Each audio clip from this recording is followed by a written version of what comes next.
Ala. Hey. Hey. Leo ni leo, msema kesho ni tutam. Embu hoi. Embu hoi. Vijana hoi. Vijana power.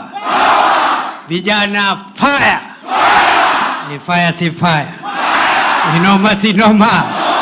Mbwekse si mbwekse. Wacha nione Embu akisema ni mbwekse, ni mbwekse, ni mbwekse, ni mbwekse. Ni mbwekse, ni mbwekse. Uko nyuma mbwekse, uko nyuma mbwekse, mbwekse, mbwekse. Wacha nione tutam, alama ya tutam, alama ya tutam, alama ya tutam. Alama ya tutam, alama ya tutam. Tutam, tutam. Panda hii tutam, tutam, tutam. Hey. Naomba tuketi jameni. Very good, asante sana. Kwanza kabisa niseme asanteni sana vile mfika hapa. Nyinyi kama vijana kutoka Embu County, mjisikie mko nyumbani.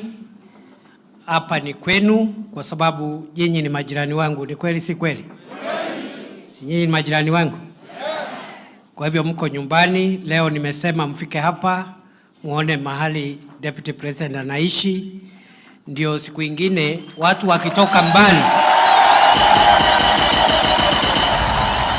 ndio ile siku watu watatoka mbali huko Busia, wengine watatoka Kwale, wengine watatoka Loitoktok, wengine watoke Moyale. Wakifika area hii wakipoteza njia, wewe ndio wakuonyesha kwa sababu wewe uko nyumbani. Ama namna gani jameni? Ya pili niseme wale ambao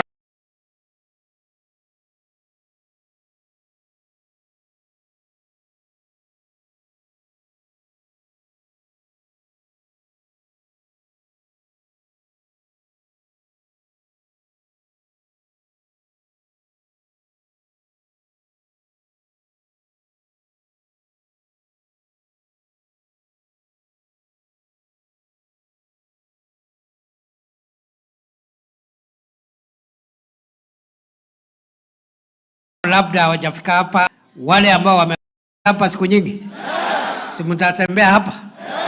Hata wakati even if I'm not here, mnapangana, mnakuja hapa, mnatembea hapa. Ama namna gani? Mnajinice, mnaenjoy, mnajinice, mnachukua maselfie nini, mnakula, mnakunywa. Kwa sababu hapa ni kwenu, kweli si kweli? Niseme vile vile. Hey,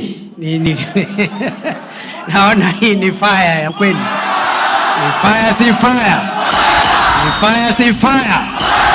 Ni fire si fire. Ni noma si noma. Ni noma si noma. Ni mbwekse si mbwekse. Ni mbwekse si mbwekse. Ni tutam si tutam. Nikisema Harambee mnasema tutam. Harambee. Harambee. Bas, kwa hivyo leo ilikuwa nataka tujadiliane mambo machache. Kwanza nimesema karibuni. I hope mmepata lunch kidogo. Ama bado? Bas, wale bado tutaendelea na mambo ya lunch. Tutakaa hapa, hatuna haraka ya kutoka hapa. Ama namna gani?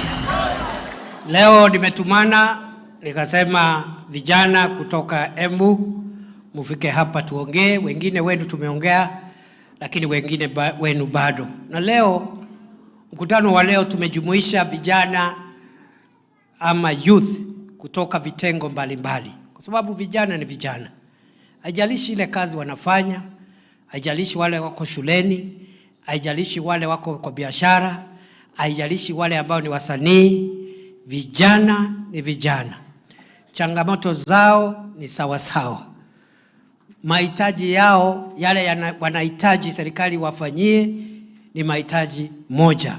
Kwa sababu vijana wako na miaka mingi kuliko wazee hapa duniani. Kwa hivyo wako na interest kubwa nchi yetu kuwa mahali pazuri na iwe na uchumi bora, kwa sababu hao ndio wataishi kuliko wale ambao kama sisi ambao tumezeeka. Kwa sababu Mungu ameumba hivyo, ule anakuja baadaye duniani ndio anakaa kabla ya kuondoka. Kama namna gani? Si kuna wale wako karibu kusafiri na wengine bado miaka kidogo waende. So mimi nataka nianzie hapo, niwaambie hivi vijana na mnisikize vizuri, mimi nikiwa ndugu yenu mkubwa na kwa wale wadogo nikiwa baba yenu, ya kwamba msikubali watu wazima au watu wazee ambao wametumia wakati wao, wamekuwa na biashara, wamekuwa na kazi, wengine wameenda retire, wengine wamejifanyia mambo mengi, wameelimisha hata watoto wao. Msikubali sisi ambao ni wazee tuwaharibie taifa la Kenya, kwa sababu hii taifa, nyinyi bado yale mambo ambao tumeyafikia sisi, nyinyi bado hamyafikia. Hata wale wako na familia, watoto ni wachanga, wengine bado hamjapata familia. So you need a good country, a peaceful country with a good economy, so that when we finish college you can get a job. So that when you finish what you're doing, if you're in school, even if you don't need a job, you want to go into business, you'll find a situation where it is easy to start a business. Kwa hivyo msikubali nchi ya Kenya iharibike, muilinde kwa vyovyote vile, kwa sababu nyinyi ndiye tegemeo la taifa, nyinyi ndiye tegemeo la jamii yetu. Nasema hivyo, najua hapa tuko vijana kutoka vitengo mbalimbali. Tuko na viongozi wa wanafunzi ambao wanawakilisha comrades. Ni kweli si kweli? Comrades power. Comrades power. Hawa comrades, tuko na viongozi ama wawakilishi wa wanafunzi wa vyuo vikuu, tuko na wawakilishi wa wanafunzi wa colleges za katikati, tertiary colleges kama TVETs wako hapa. Lakini pia tuko na vijana ambao labda hawako shuleni saa hii, wanajifanyia mambo ya kutafuta riziki, labda wamemaliza shule, wengine wako kwa creative economy, wako katika mambo ya usanii, mambo ya uigizaji, mambo ya content creation, mambo ya kujitafutia riziki pale kwa mitandao na teknolojia ya kisasa. So we have performing artists, youth in the creative economy, we have youth in universities, youth in tertiary institutions. Here we also have youth from Embu County who are engaged in business. It doesn't matter the nature of your business. A business is a business. And nobody should discourage you, or nobody should make you look small because you're of the nature of your business. Kuna vijana hapa wanajitafutia riziki in the transport sector, ya matatu, ya taxi, ya tuk-tuk, boda-boda. Pia ni kazi jameni, because that's where you get your living from. Ni kazi. It's better to have that kind of business than to have no business at all. We can talk on how to support you to expand that business so that it can have better returns. But it's better to have that business than to have no business at all. So we have all manner of young people here in the creatives, in the business sector.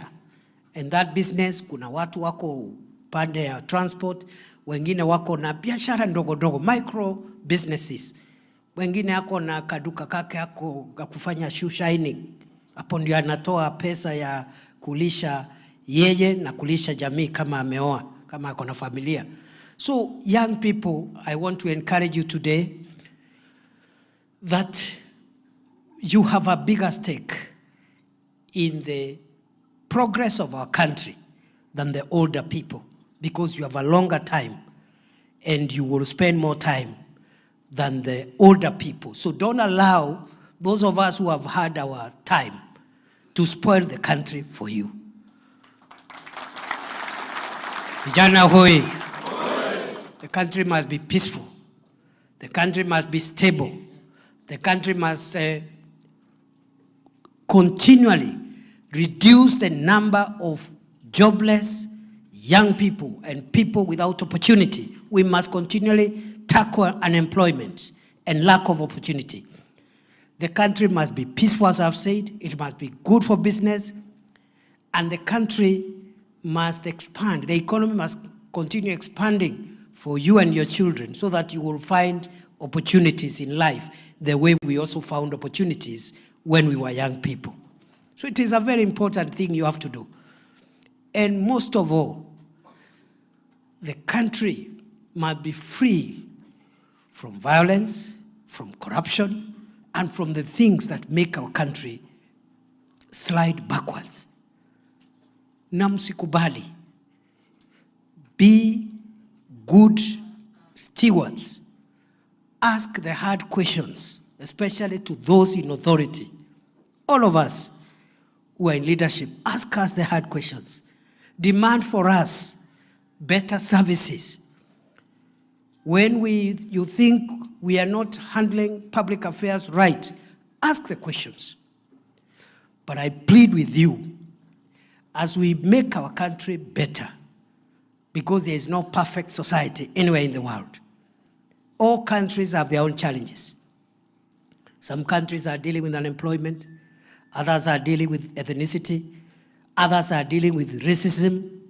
So there is no perfect society in the world. So as you ask questions that are meant to help our country have a better governance system, a more accountable system, a corrupt-free society, a responsible leadership, ask those questions. But in the process, don't allow people to manipulate the national challenges to incite young people to destroy their own country. Because if you destroy the country, then it will defeat the purpose for which you are asking for better governance, because there will be no country to govern in the first place.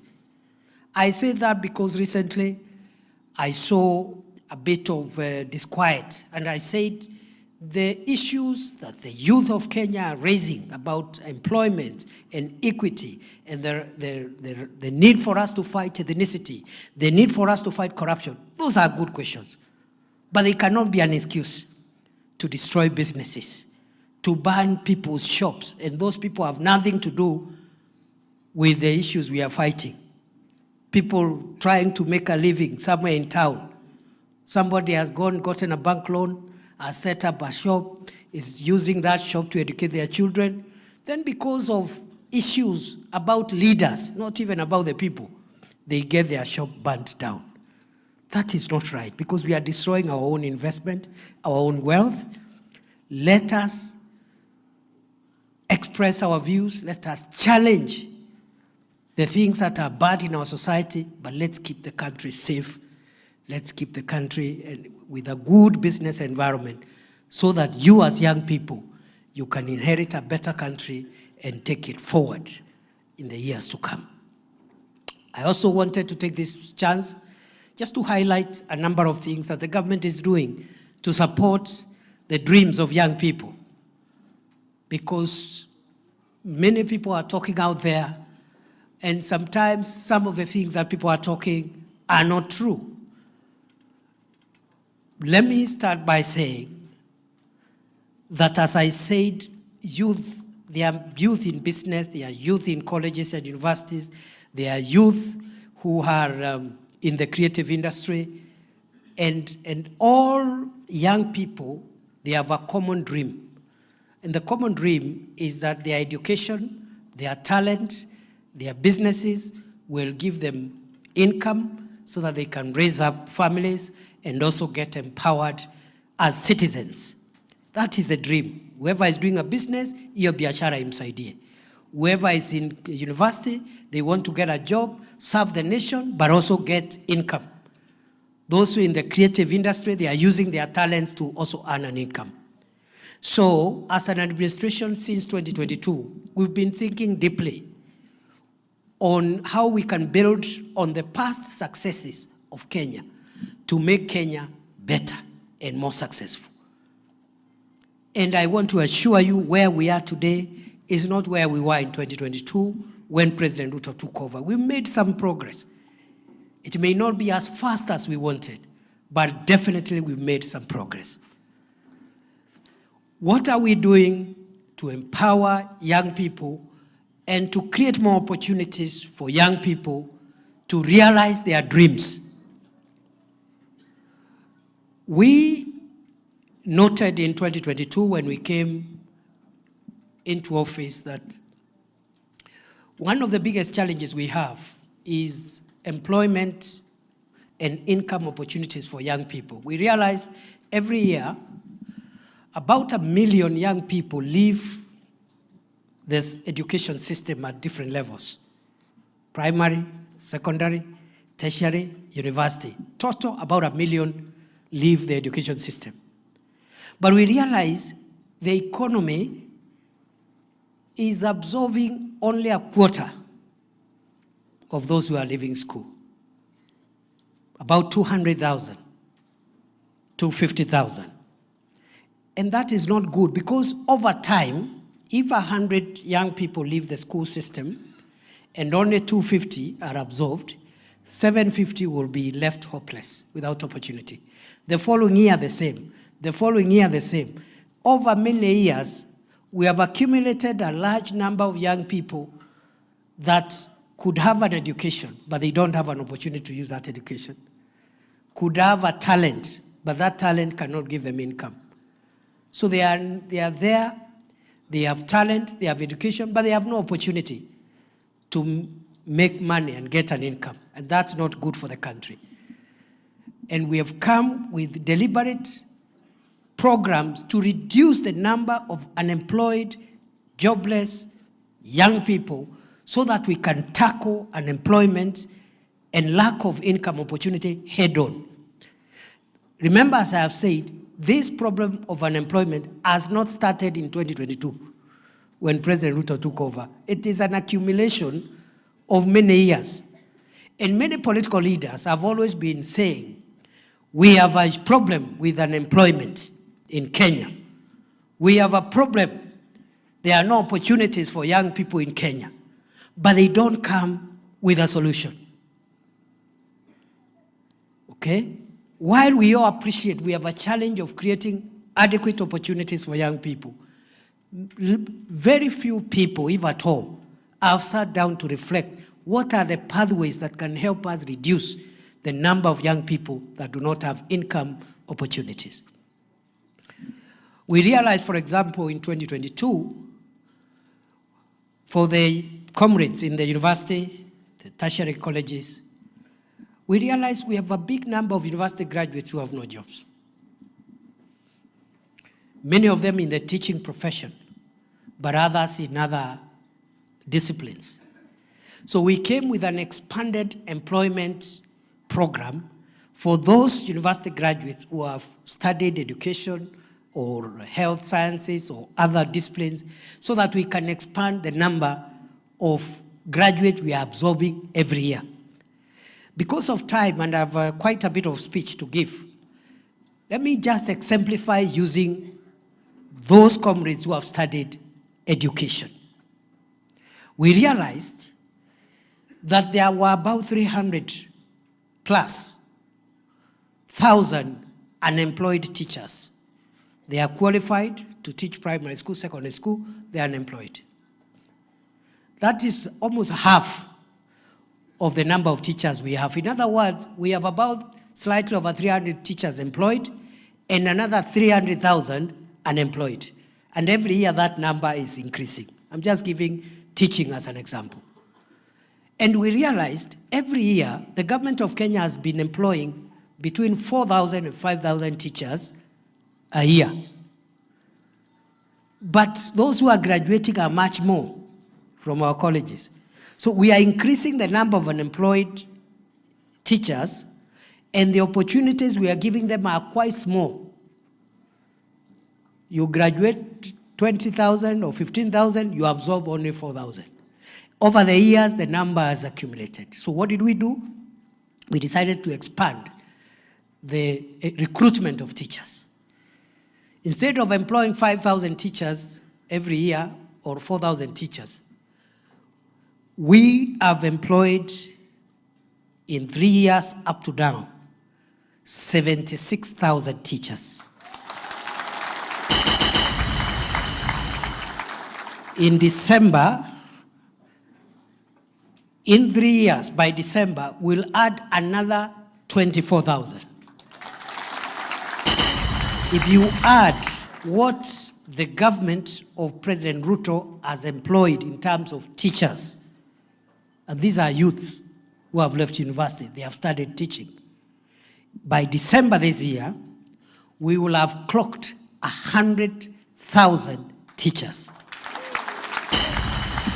Since independence, between 1963 and 2022, the number of teachers in primary and secondary school employed by government was slightly over 300,000 teachers. For 60 years, Kenya had deployed 300,000 teachers. In 3 years, Kenya has employed 100,000 teachers. So the number of teachers by December, when we hit the 100,000, the number of teachers employed by this government in 3 years is almost a third. It's almost 30% of all the teachers ever employed over 60 years of Kenya's independence. That way, over time, we are reducing the number of unemployed young people in the teaching profession. I've just given teachers as an example, but we're also doing that for other disciplines. We are doing that for other disciplines. That is an example of a program that is deliberately tackling youth unemployment and reducing the number of qualified young people with no income, without jobs. So we are expanding the public sector to accommodate more graduates, not just for universities, but also for tertiary colleges. Allow me also, we realized also one of the reasons why many graduates from colleges and universities remain unemployed is because the courses they have studied are not aligned, they are not wired to fit into the demands of the market. You have a skill which is not required in the market. So we started by relooking at the curriculum so that for those who are your juniors in primary and secondary school, we'll prepare them for the market. When they come out of college, come out of school, they are job ready. That's why we brought in CBC. When we were campaigning in 2022, every county we stepped into, the parents of Kenya used to tell us, abolish CBC. It is burdensome, it is confused, it is giving parents a lot of responsibilities. Did you hear that noise around CBC in 2022? Everywhere they were saying, abolish CBC. Today, you will not hear a single Kenyan saying, abolish CBC. Why? Why? On the first day President Ruto was sworn into office, he brought a presidential working party on education reforms, where he gathered professors and people in education policy, and even comrades were represented in that presidential working party, students, to work on many reforms on the curriculum, but also in the funding model for our institutions of higher learning. That presidential working party is the one that helped us fine-tune the CBC curriculum. And that is why the noise has gone down. Because children today are more comfortable, the teachers are more comfortable, the parents are more comfortable. We stopped burdening students and pupils with a lot of cramming, with a lot of, just forcing so many things on a child's head. That's not necessary. And we found out that for you older people, and for us, we were pushed too much for no reason. That's why the CBC at the tender years is very soft on the children. And the final exam is a very small component. They are assessed every day, every week, every month, every term. By the time they reach grade 6, when they do the first exam in quote. It's not really an exam. It's a test. Okay? They have already been assessed 60%. So that test will only count for about 40%. They go to junior school the same. So it's a softer way so that children can grow, not just cramming science and cramming history and cramming the other subject, but they have adequate time so that in these 10 children in one class, maybe only about 5 are interested to go all the way to university to study to be engineers and lawyers and teachers. Some of them, because they have a bit of freedom and a softer curriculum, they are gifted to be sports people, to be musicians, and because of that curriculum now, we have said by the time the children leave junior school to senior school, and we are going to senior school in January 2026, the first class of senior school will be in January 2026. By that time, we'll have reduced the subjects, and the children will only concentrate on the subjects that relate to what they want to do in life, not to study everything. So we have a pathway called STEM for the children who wants to major in science, technology, engineering, and mathematics-related disciplines. Those ones will go to senior school and concentrate on STEM. Senior school, others will go there to study social sciences because we still need social scientists. As much as we need engineers and doctors, we also need social scientists. We need psychologists. We need sociologists to help us live better with other members of society and so forth. So some will study social sciences in senior school. Others will study STEM. Others will study the sports, arts, and creatives. Music, performing art, for the 3 years they are going to spend in senior school. So by the time someone goes to university, they are very clear what they want to do for those who want to go to university. So that curriculum shift is a legacy so far of President Ruto's government, fine-tuning the curriculum to make it more adaptable and flexible to allow young people to go into the future more prepared for the job market so that we reduce the number of unemployed, jobless, young people going into the future. And over time, the new curriculum will help us solve this issue because some of those who are talented in youth and sports, in sports and arts, will very early start concentrating on those talents, and I'll tell you shortly what else we are doing to support those kind of students so that we have a whole of society approach to education. So we are reforming the education system. We realize the teachers were not enough, we increased. We realize the classrooms are not enough, we have built 23,000 classrooms in primary and secondary schools. 15,000 of them have been built by the Ministry of Education, 8,000 of them have been built through CDF, which is a national government fund.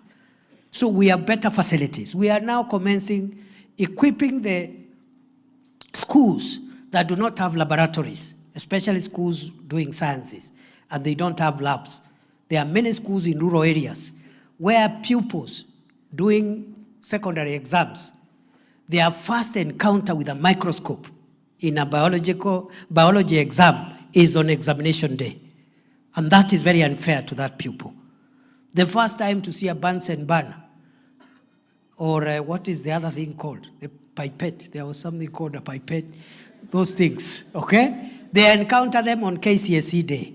While in other schools, they have been doing laboratory work in Form 1, Form 2, Form 3, Form 4. So we are bringing equity in education. But the tertiary institutions for colleges, the middle-level colleges, we are working on the curriculum there.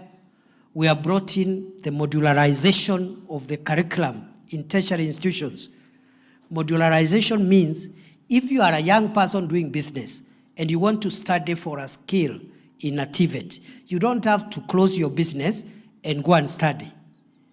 You can go to a TVET, register for one module for 3 weeks, study, get examined for that module, go back, continue your business. When you get time, you come and do another module. And over time, you, in an almost part-time way, you continue with your business, but you also get your qualification when you have accumulated enough modules.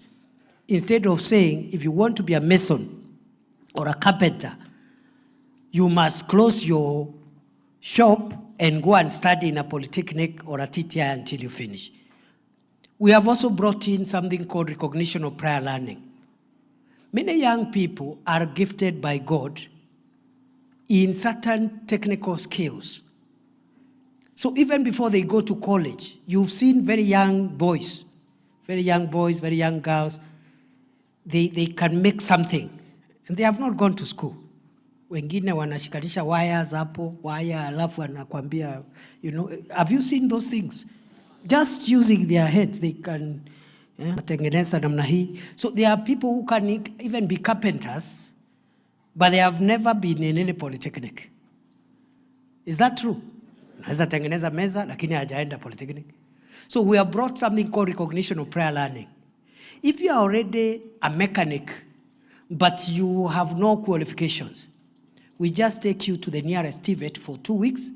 We bring the assessors to assess the level of your knowledge, the level of your skills. In 2-3 weeks, if we are certain that you are as good as any other mechanic, we give you the certificate. And many young people today in what we call juakali, many of them have not been to any college, but they know how to work welding, dirisha, they can do something hapo. So we can recognize that knowledge. You just go to the college, we get assessors from government, they assess the quality of your knowledge and certify you. It's called recognition of prior knowledge. We have also brought in something called dual training policy and many other things which I don't have time to explain in the tertiary level. That's why you have seen in 2022 when President Ruto was sworn in, the number of TVET students across Kenya was much smaller compared to the university students. Yet, economists will tell you, you are supposed to have more students at tertiary level than those in the university. It's supposed to be a pyramid. Ours was inverted. You had almost 1 million students in universities and only 297,000 in TVETs. That's not good for the economy because you need more people with technical hands-on skills and fewer people with higher level supervisory knowledge to assist. But you need plumbers. The country is run by plumbers, electricians, masons. You know, they are the ones who do the practical things. But we had more university students, almost 1 million, than tertiary institution students, 297. Today, in 3 years, we have moved the enrollment of TVET students from 297,000 in September 2022 to 720,000 today. By December, we want that number to go to 1 million. By next year, end of 2026, we want the number of TVET students to go to 2 million.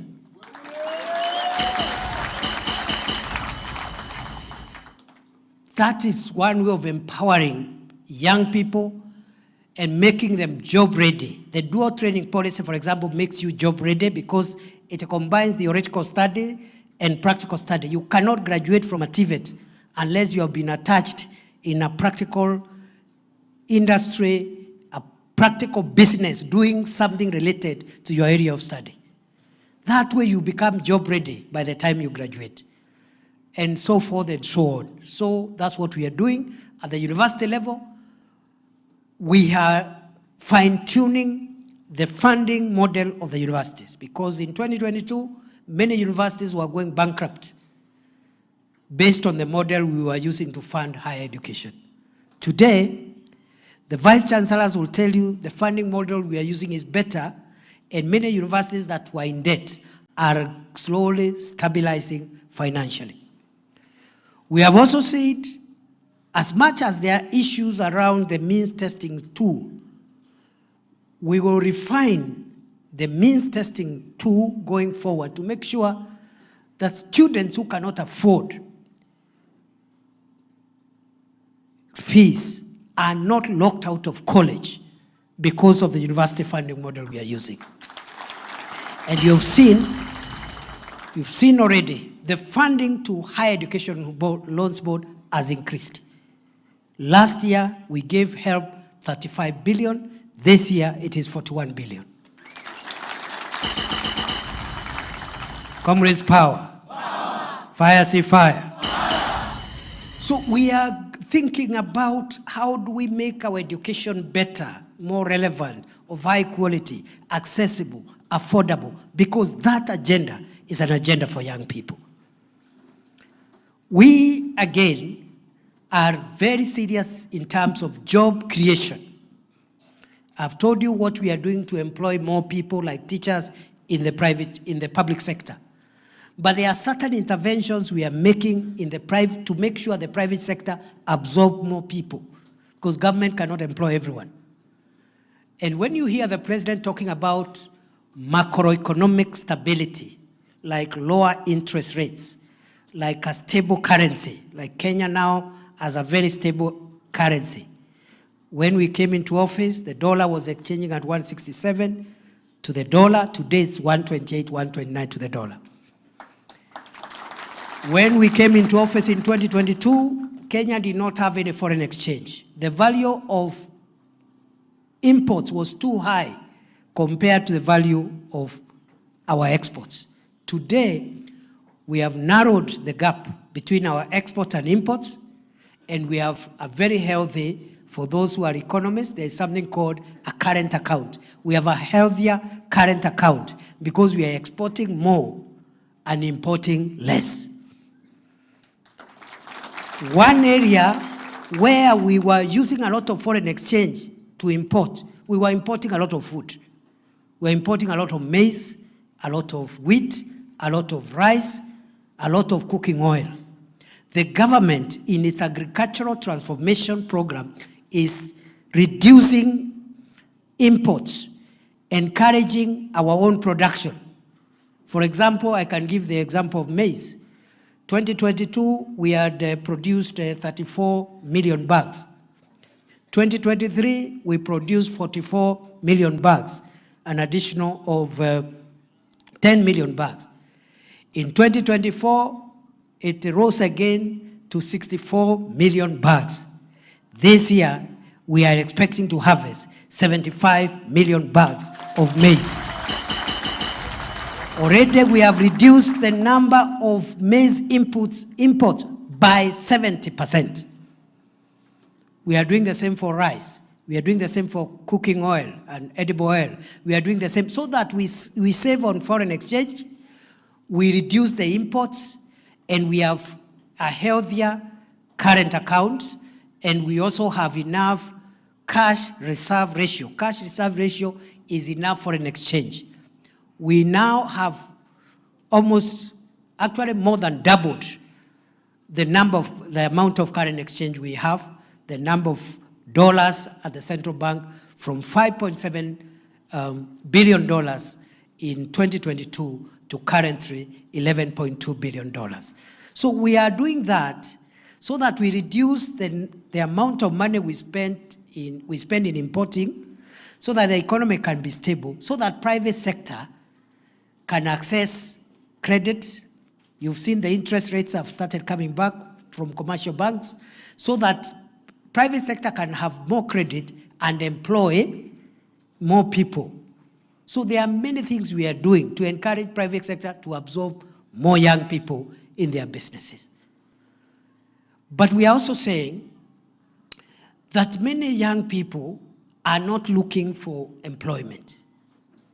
Many young people are looking for income opportunity, either through business or through selling their talent.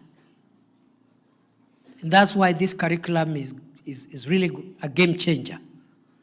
Because in this curriculum, we are saying Those who want to be engineers and people to scientists and mathematicians, and you go to a STEM pathway, and then you become a scientist, you help us solve national problems.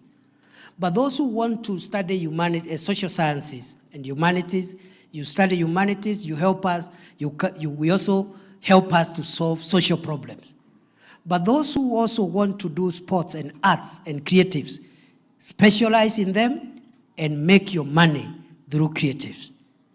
This government, Kenya now is one of the 4 countries in Africa where Meta, the owners of Facebook and the other social media platforms, have agreed you can monetize your creative content and get paid based on your social media account. Fire, say fire. Fire. So we are making opportunities for young people. If you are in the creative space and you have a social media presence that can help you money, I have said in Kenya, in Africa, only 4 countries are in the category we are in, where Facebook, the owners of Facebook and other social media platforms, Meta, has agreed that you can monetize your social media account and get paid.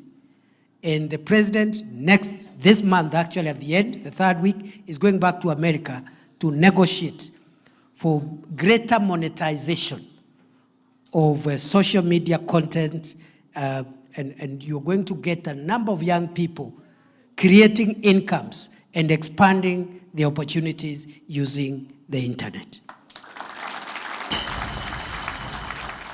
What are we doing? We are also increasing the number of young people with skills, because we have many young people with skills, but they don't have opportunities to use those skills. Let me give one example, the affordable housing program. We are building 161,000 housing units across Kenya. The number of those units is increasing every day. We are also building 400 markets, fresh produce markets. In your own county of Embu, we are building 12 fresh produce markets. And they are in all the constituencies. We are also building hostels for comrades.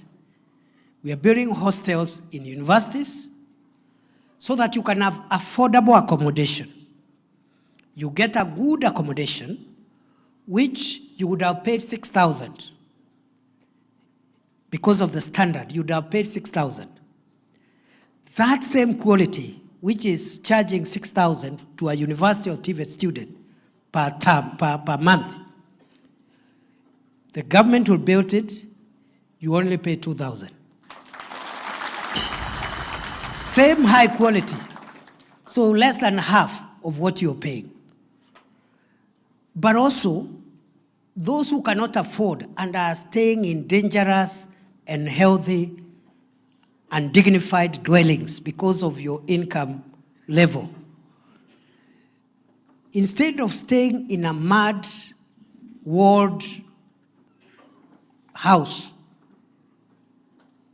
or some place which is raining, is leaking, and paying 2,000 a month, you will now upgrade yourself. That 2,000 you are paying, you'll come and pay it in a place with the internet, with water, with the cooker, with the gas and everything.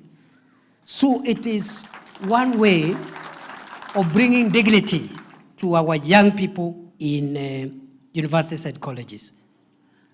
It's even safer. Instead of staying very far in unsafe places, the hostels have security, they have all the amenities, and so forth and so on. But more than just providing hostels and markets for those in business and affordable housing for those who want to acquire homes, we are also creating jobs using the affordable housing, markets, and hostels program. Already, the young people who are employed in the affordable housing, markets, and hostels program are 320,000. Sometimes the figure goes to 350, depending on how many active sites we have, but it is somewhere between 320,000 to 350,000 people who would not have had somewhere to get money from if the housing program was not there. And the housing program is not going to stop because the demand for shelter, for quality houses is too big. It's only that people could not afford because the mortgages were too expensive. So today, families can have a single bedroom at 2 million, 1 million, 1.5, that way. And you pay what you should have paid as rent. If the rent was 4,000, you pay it in a good accommodation, and over the years, you acquire the house. So we are trying to do that, to create dignified homes, but we are creating jobs. Today, between 320,000 and 350,000 young people are earning, and that program is not going to end anytime soon. It will be there 10 years, 20 years, 30 years. And for those who think this program is not important, read the history of South Korea, Singapore, and Malaysia. One of the programs that transformed the standards of living was the housing program, where, for example, Singapore, 99% of the citizens are homeowners. That is why Singapore is always #1 in the Human Development Index, because 99% of everyone has some form of a good home. And you know, a home is an asset. So when you have more Kenyans owning an asset, which is 2 million, 3 million, when you calculate the wealth of the nation, you will see where Kenya will be placed 10 years, 15 years, 5 years from today. So 350,000 young people, plumbers, masons, electricians, engineers, architects, quantity surveyors, and even for the people who have not been lucky to go to school, they are working in those sites as watu wa mkono. And nobody should degrade you because you are a mtu ya mkono. Because as we said, kazi ni kazi. As the Kenya Kwanza, UDA people, we believe work is work. And there's dignity in work. So long as you are getting an income out of it. If you can get a better job, it's okay. But in the meantime, the work you're doing is important and should be protected and assisted to grow. We want to push the number of people working in affordable housing, markets, and hostels from 350 to about 600,000 by the end of the year. We want to push it in the next 1 year to employ 1 million young people under affordable housing, markets, and hostels program. That is how you transform Kenya. That's how you respond to joblessness. You don't just say there is a problem. And when you are asked what do we do to reduce the number of people who have no jobs, you have no answer. And that is the difference between us and the people competing with us.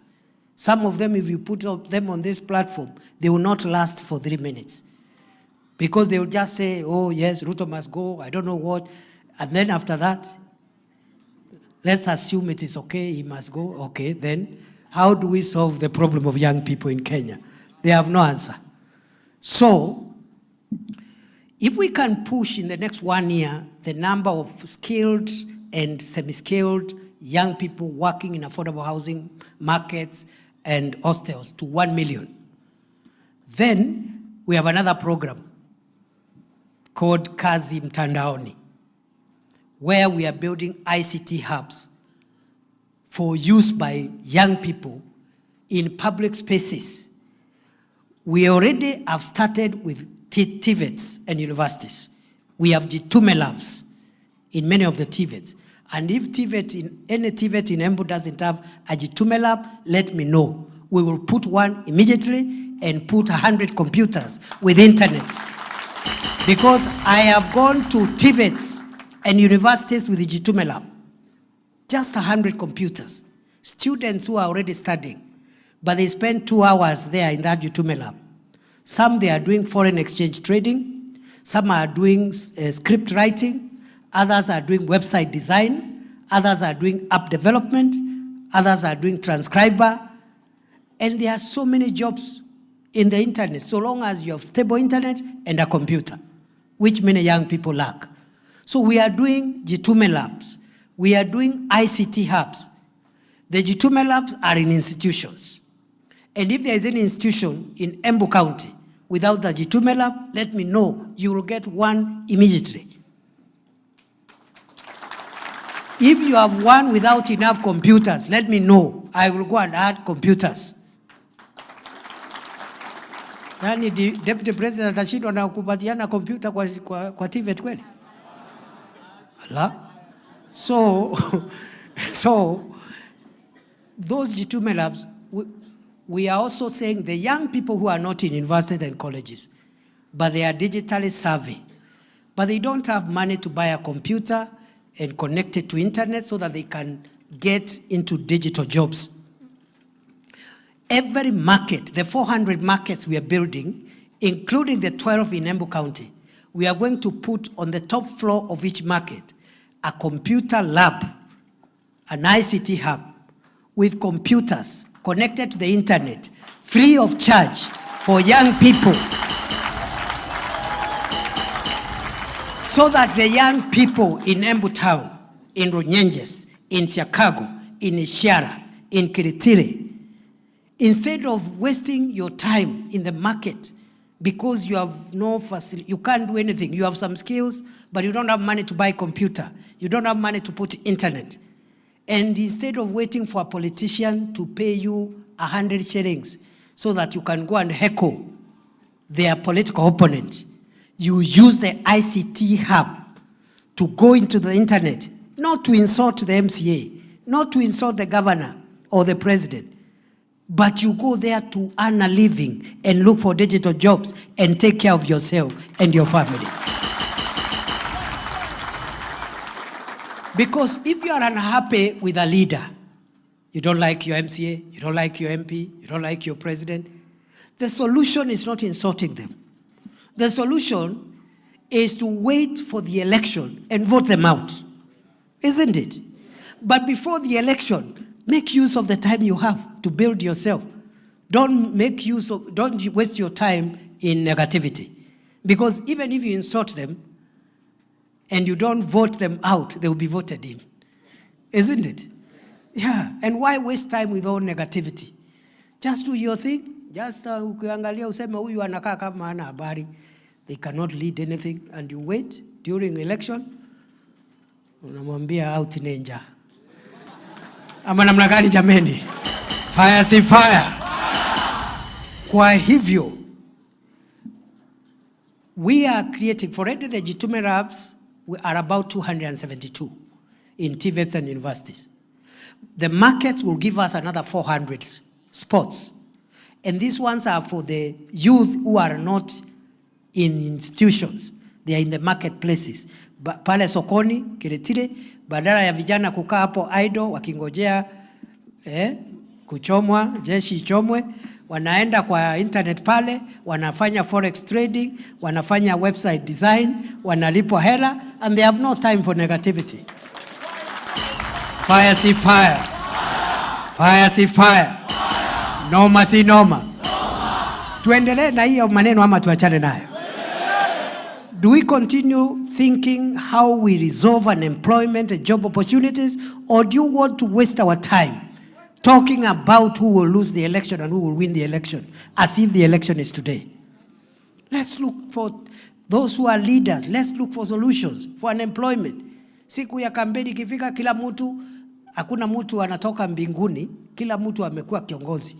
Aulizwe siku ile ulikuwa na kiti, ulifanya nini? Mimi nitakuja nijitetee, ule mwingine ajitetee, wananchi waamue, tuendelee. Mwenye anachaguliwa anakuwa kiongozi wetu, mwenye anakosa anangoja siku ingine.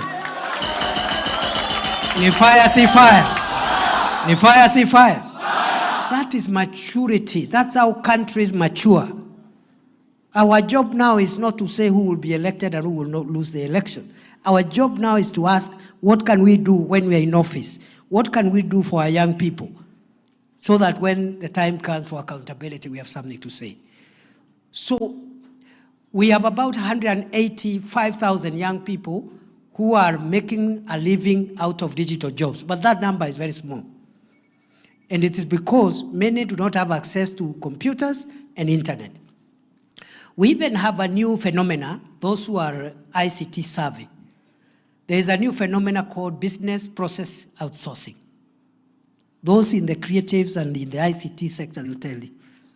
Where companies in America, in Europe, instead of traveling to work there, they employ you at the call center, for example. You are in Kenya, but their calls of that company are diverted to an office in Kenya, customer relations jobs and other jobs, but you are based here, but working for a company abroad without leaving Kenya. For those who want, because you're educated people, there is one very successful privately run business process outsourcing, BPO, in Tatu City, which is employing 5,000 young people daily in 2 shifts, 5,000 during the day, 5,000 at night, to work for overseas companies, but they are based at Tatu City, and they are being paid for working for overseas countries without leaving Kenya. So, it is my submission, dear young people, it is possible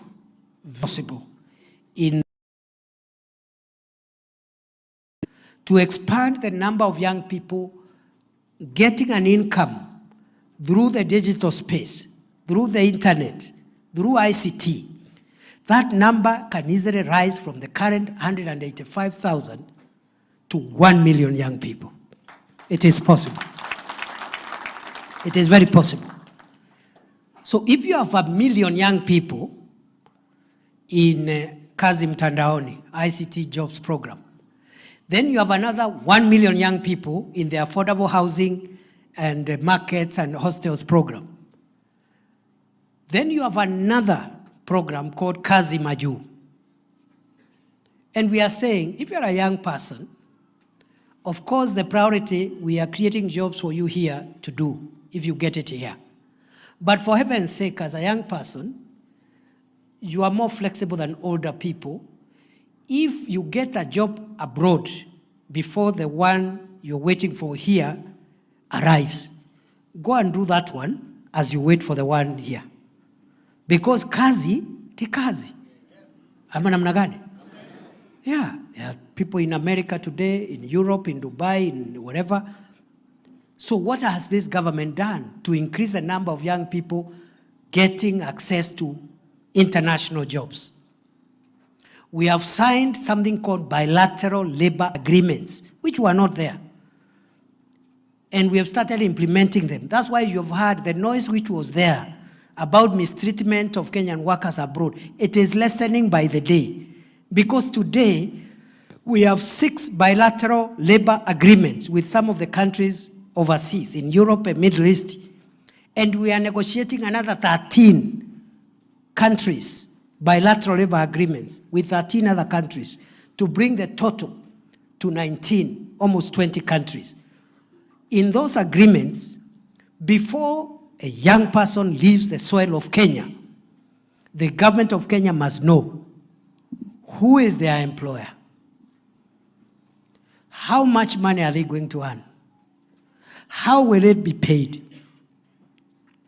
If the person, our young person, gets into trouble there, what is the arrangement to bring them home as government? So by the time you live here, we have an end-to-end view so that you don't go there and enter into the hands of slave traders and other people who misuse you.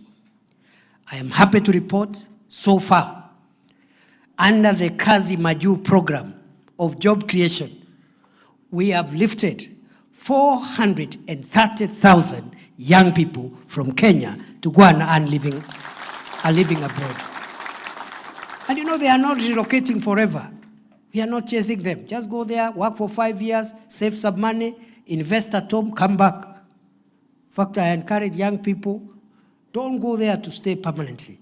So before you go, if you are a young man, you must get a girlfriend here before going. Or a wife. If you are a girl, get a boyfriend before you go, or a husband. Then you go, so that you sikae sana after. And then also invest home. Diaspora remittances have increased in the last 1 year from $4 billion to $4.95 billion. So there is profit in working abroad, those who can go and work and invest at home. Again, 430,000, that number is not ambitious enough.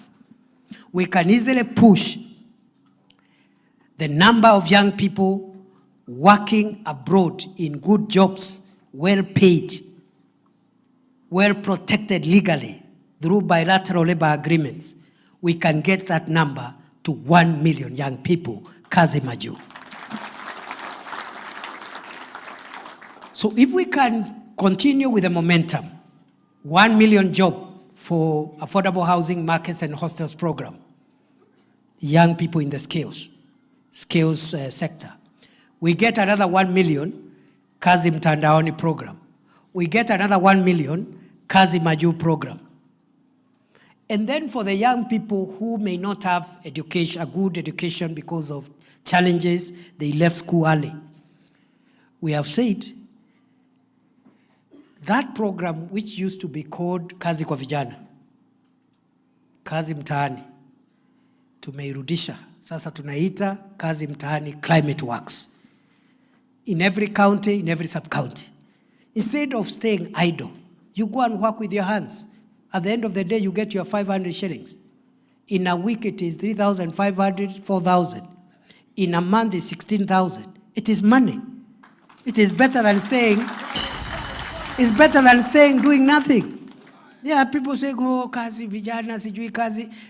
Kazi ni kazi, and there is dignity in work.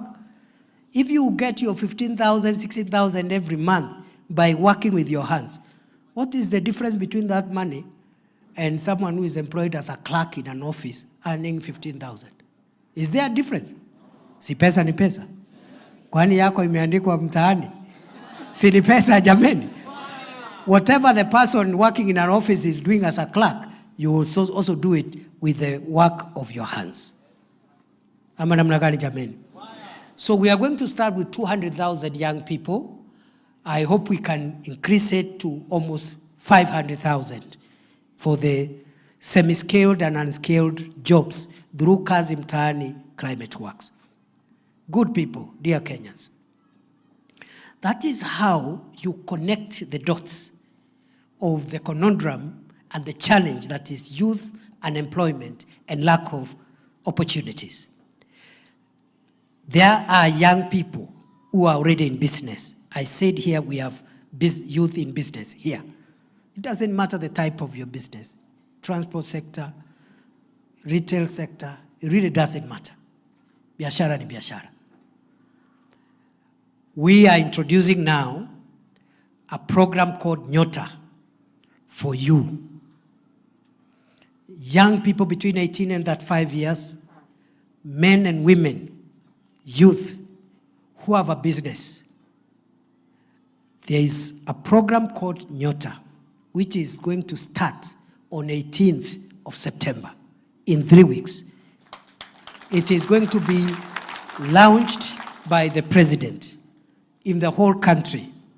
And that program will identify 70 micro businesses in every ward in Kenya, 70 businesses run by youth. That's why it is called Nyota, National Youth Opportunities Towards Advancement. So we look at every ward and look at youth-led businesses or youth-run businesses, 70 of them per ward. They will be trained on bookkeeping, record keeping, and how to manage a business, and they will be given a grant, not a loan, of 50,000 shillings to expand their business. And for the people who are rich and wealthy and who have big businesses, they will never understood the power of 50,000 to a micro business of someone who is running a mkokoteni or running a grocery shop or a hairdressing shop in the village. So this 50,000 is going to assist very many micro businesses. And it's a grant, it's not a loan. The president has also directed that under the Kazi Maju program, if you are a young person, you've gotten a job abroad, and you have a contract, but you don't have money for getting a passport, you don't have money for medical exam, you don't have money for air ticket, the youth fund will give you a soft loan called relocation loan, so that you pay the ticket, you pay the medical exam, you pay for the passport, uende utarudisha pole pole once you have arrived in the country of destination and you are earning your money. Fire, see fire. Fire, see fire. So, good people, I can talk for a day. I can talk the whole day. But it is not right. And I am not saying that the government should not be criticized. We are in a democracy, the government should be criticized. Because we are not perfect, and no government is perfect. Where we have excesses, we need to be told. Where we need to rectify, we need to rectify. But it is also not true to say that this government is doing nothing. I can talk about agriculture, I can talk about roads, I can talk about electricity, I can talk about health, many things. But today I just wanted to speak about the interventions of this government to create jobs and income opportunities for young people. From Kazi Mtaani Climate Works, to Kazi Mtandaoni, to Kazi Maju, to Nyota for businesses, to reforming the education sector, to increasing the funding for universities and the amount that is going to help and supporting comrades in universities, to increasing the number of teachers we are employing. There is something we've done. And we have another 2 years to do even more. So I am not worried. When the time comes for us to account, we will not lack what to tell the people of Kenya. In every county, we will have something to say. Let me give you an example. What we've done, we have asked the National Employment Authority, NEA, to tabulate the 430,000 young people who have benefited from Kazi Maju until now, county by county, constituency by constituency, ward by ward. So that when we come to campaign in Embu, and we are in a place called Chicago, we will tell the people of Chicago, in Bahari North, that out of the 430 Kenyans who have benefited from Kazi Maju from this administration, a number X, let's say 20,000 are from Embu County, but out of the 20,000 from Embu County, 4,500 are from here in Chicago, and these are their names. So and so from this village. So and so, na tunaweka hapo ofisi ya chief. So that people who are saying uongo will be confronted with truth. Yeah, time has changed. Fire si fire, noma si noma. Unajua watu wanashindana na sisi, wako chini sana. They are very low. They are too low. Sisi tumejipanga vizuri because we know Kenya has moved on. We have an informed population. The claims we are making must be based by evidence. And we are ready. So if, for example, I have just given hypothetically, if we have helped 5,000 or 2,000 young people from one constituency to get jobs abroad, and their names are there, people know the son of so-and-so, the daughter of so-and-so. So who will come there to say uongo? Si atajaribu kuongea alafu ashikwe na kigugumizi. Yeah, they will start stammering. So, please, we will account for ourselves. You should not get worried. Leave no doubt in your mind that this government will account for itself. As I conclude, young people are the hope of the nation. From those in the creatives, which we want you to monetize your talents through social media, to those with semi-skilled and unskilled labor, to those with elite qualifications in universities, to those with technical skills in TVETs, to those in business. We have 4 or 5 interventions that over time are going to reduce the problem we have been having, because by 2022, when we came into office, we had about 6.5 to 7 million young people without jobs or income opportunities. And we are reducing the number. Of course, every year more are joining, but we are reducing the number, or we are increasing the number of people we are absorbing, so that you have fewer young people left without jobs and income opportunities. Let me ask you, if by 2027, if we will have created 1 million jobs under affordable housing markets and hostels, 1 million jobs under Kazi Mtandaoni, 1 million jobs under Kazi Maju, 1 million jobs under another assortment of jobs, including the Kazi Mtaani climate work. So you have like lifted 4, 5, 6 million young people from joblessness and hopelessness. And you can now request for more time to do more. Okay? So continue asking the questions. Continue asking the questions. So I want to stop there and tell you that I'm very happy to meet you. I just needed to share this with you, encourage you, and plead with you not to get into negativity. Democracy is a very simple thing.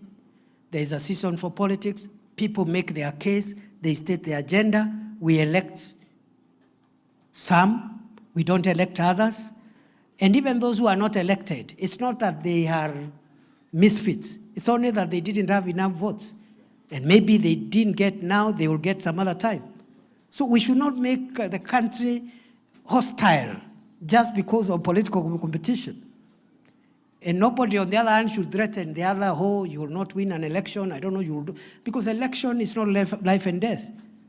The country's future is life and death.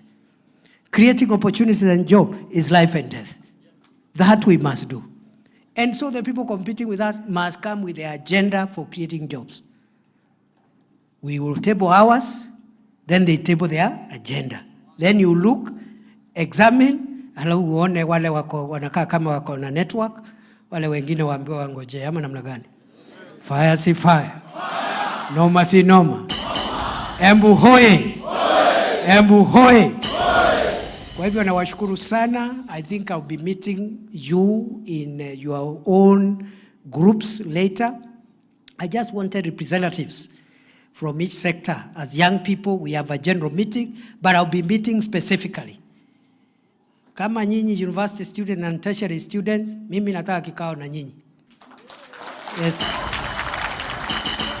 And you know the good thing with comrades, and you know I'm a former university professor.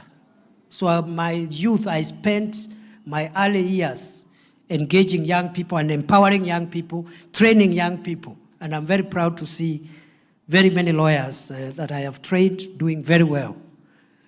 The good thing with you people is that you, first of all, you listen. And when a point has been made, when you are persuaded, you accept.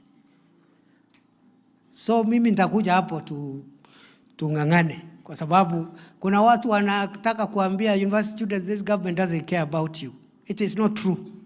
So nitakuja hapo tufanye kikao hata kama ni 3-4 hours, and you can see I can talk for 7 hours. Alafu na nyinyi muongee namna hii. Kama namna gani? Wacha tusimame tuimbe wimbo moja, alafu a few people will come here and say something. Wapi DJ? Nyinyi ni tutam, mama mko wapi? Ni tutam? Ni tutam?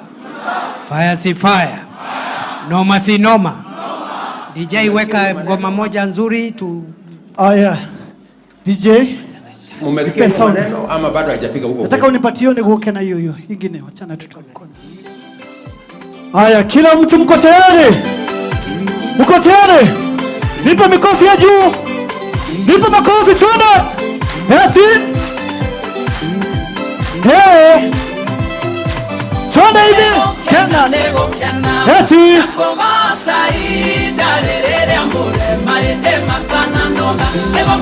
Bariki nipi. Bariki. Bariki.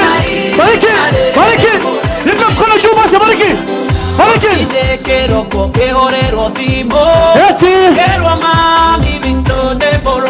Embu.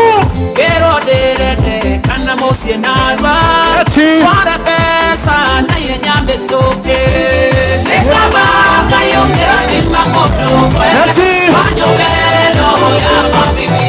Inua mkono hivi. Inua mkono hivi nipe tuta. Nipe tuta. Nipe tuta. Nipe tuta.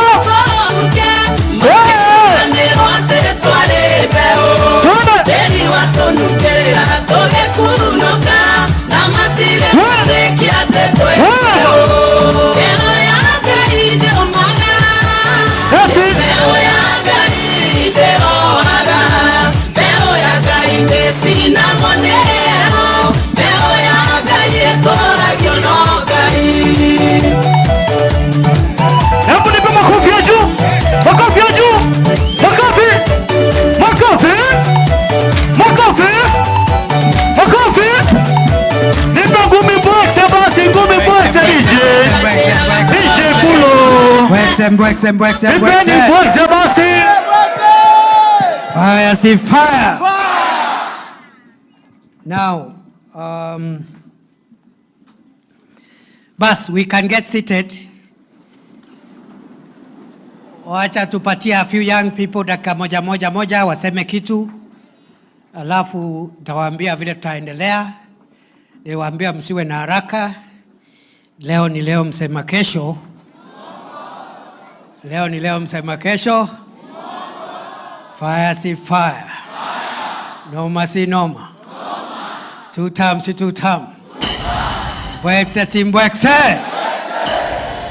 Nyinyi mkorada kabisa. On behalf of the creatives, can we have Geoffrey Mwangi aseme dakika moja? Fire si fire. Noma si noma. Geoffrey ni fire si fire. Sema kitu Geoffrey. Mheshimiwa Naibu wa Rais wa Jamhuri Tukufu la Kenya, viongozi walioko mahala hapa, na wananchi wanarika wa Embu. Hamjambo? Hamjambo tena? Nimesimama hapa on behalf of all creatives, musicians, content creator, wale wanafanya fine arts. Mheshimiwa Naibu wa Rais, maybe you are wondering, mimi naitwa Babu wa Dallas. I am a content creator. Maybe you are wondering kwa mkutano ya wanarika Babu anafanya nini? I am a young man.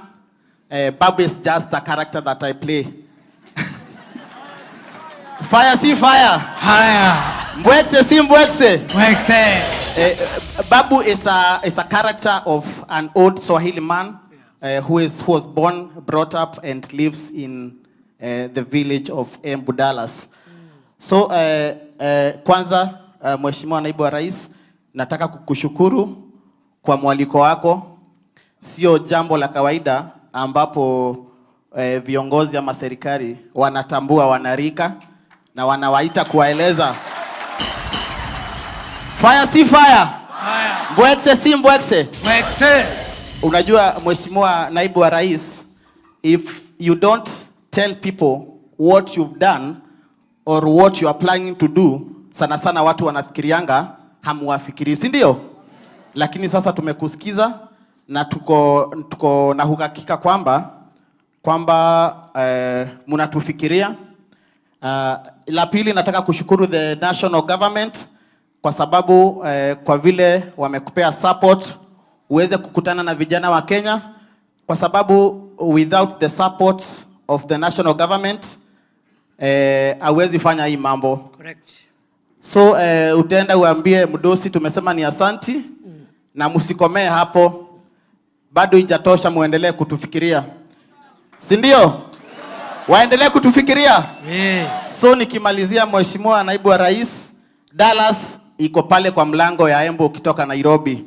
Kwa hivyo kila siku ukipitia hapo, unaingia kijiji ya Dallas, unasema uonyesho kwa babu wa Dallas, na kupatia kikombe cha maziwa. Thank you. Unakunywa maziwa ya ng'ombe, na wewe unaniachia hii maziwa ingine ya makaratasi.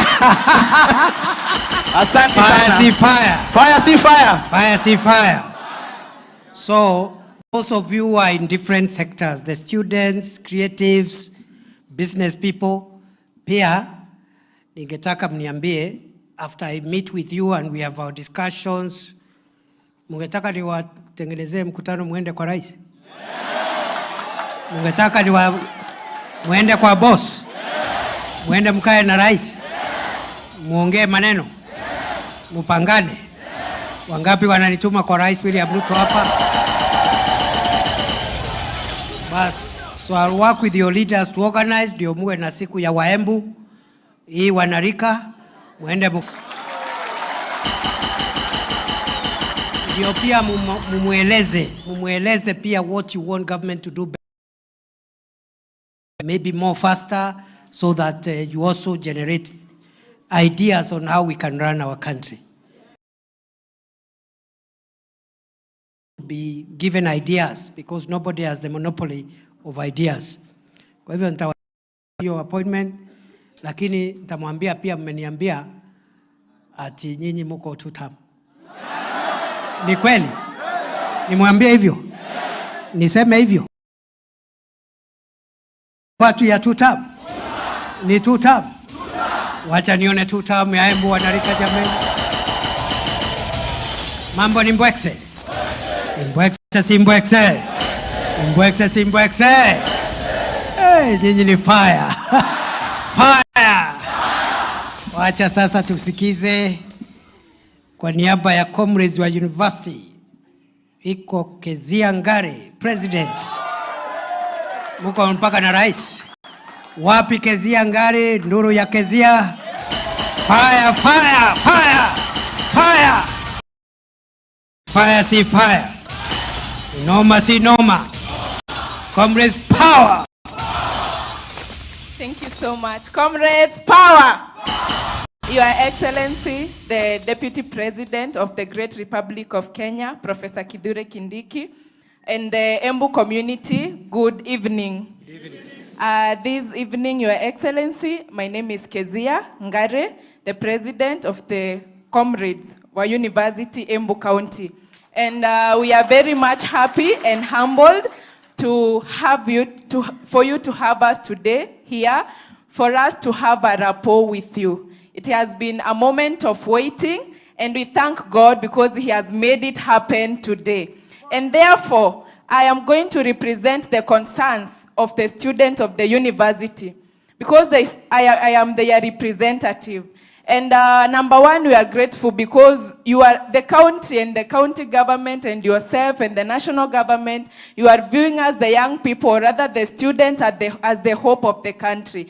But we have one concern, that for us to be viable, for us to establish, for us to truly be meaningful hope for this country, we need the government. And what we need the government to do is that from the meeting that we had today, we are going to have a tabled dialogue where we are going to have conversations, whereby you, the Deputy President, the county government, and the students of the university, we are going to have a hearty conversations for the concerns of the young people. We do not want you that day to come to talk to us for 7 hours. In those 7 hours, there will be hours of dialogue with you, where we will be co-creating solutions with you. Your Excellency, in my last minute, I will want to say that day we will not come for solutions from you. We will come with possible solutions. We will come to co-create solutions with you.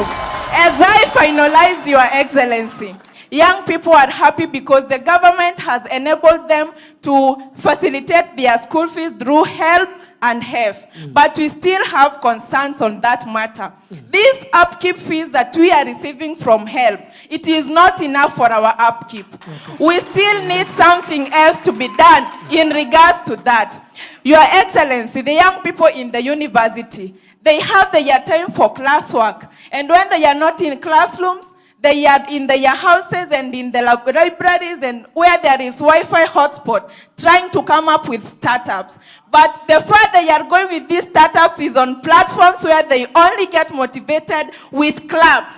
We want the government, or we request the government, to come up with a way where they will be able to take up these startups to fund them so that the young people help in job creation. And the other thing is that the young people in the university, because this upkeep is not enough, wanajipata wanauza smokies. But even getting this trolley ya smoky, it is one main struggle, Your Excellency. Kwa hivyo, haya ni mambo baadhi ya yale ambayo vijana wa Embu County wako nayo, na tunaomba tusemezane. Nikimalizia, Your Excellency, tukiweza kusuluhisha hilo jambo la job opportunities na internships, tutakuwa tumesaidia vijana, wanafunzi, tutakuwa tumesaidia familia zetu. The final thing about policy advocacy, the young people have not been there when policies were made previously. This time round, because we are the young people, we are the students, we are the scholars, we are full of ideas, we want to make policies to be part of those tables where policies are made, and to be participants, and to ensure that these policies are enforced and they are established, because we mean well for the country, we mean well for the people of Kenya. Finally, there is one policy that the government did. There is one system called COOPS. Nyinyi wote mnajua COOPS.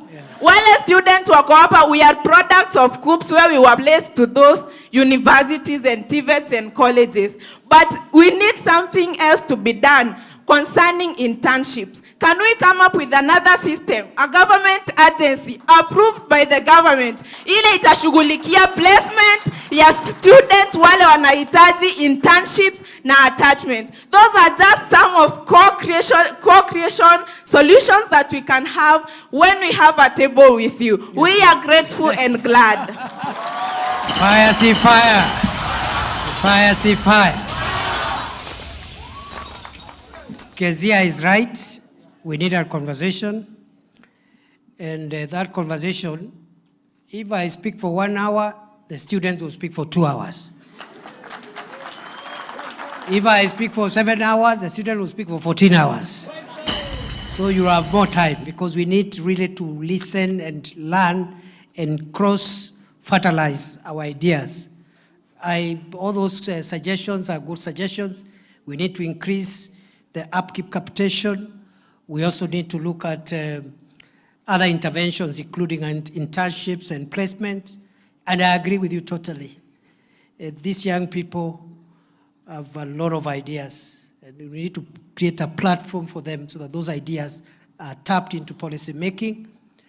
I've already told you, when the Presidential Working Party on Education Reforms was going around taking views, the membership included representatives of students, university and higher education students. I think there were 3-4 university leaders as members of that Presidential Working Party. And going forward, we want every other policy on health, on housing, on the other issue, to have young people represented, because you also have ideas, and the time to share those ideas is now. It is today, it is not tomorrow. Fire, see fire. Fire. On behalf of the comrades in tertiary institutions, 2 minutes for Eric Kim.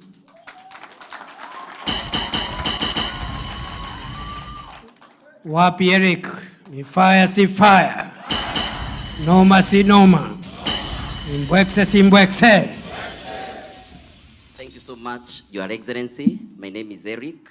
I am an engineer, so I'll take the shortest time possible. So, Your Excellency, I want to bring to your attention of student organizations within county levels, whereby students from a certain county who could be schooling in that county form an organization. They could be in that county or outside of that county. And they do so many things, including policy advocacy, including awareness of the government programs. For example, in Embu County, last week, we held a press briefing where we brought student leaders from the University of Embu and all over 16 tertiary institutions in Embu. And we made a resolve to support the government of the day. Not to stop criticizing the government, but you want to create a platform where the young people, where the youths, where the youth leaders and student leaders can come together and co-design and co-create solutions to their problems together with the government. Because it is not enough to go to the streets, it is not enough to always shout words against the government. We want to sit in that table in the breath of what Kezia said, so that we could design those solutions. And allow me to say the words of Kofi Annan, who said that the youth are not too young to lead, and also they are not too old to learn.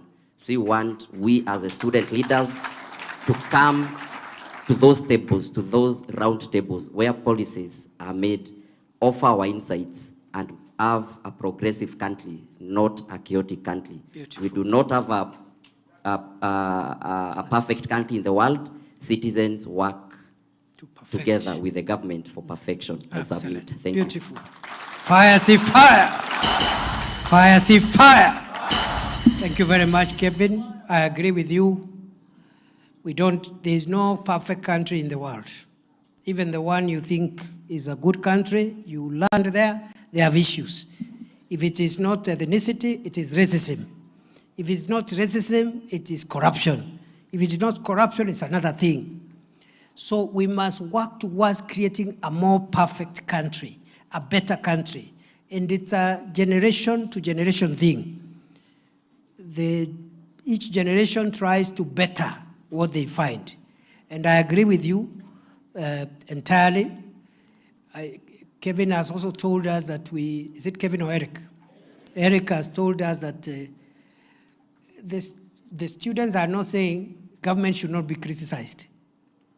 They are saying correct government, bring ideas, and there is no need of disrupting the economy, especially if you're being listened to.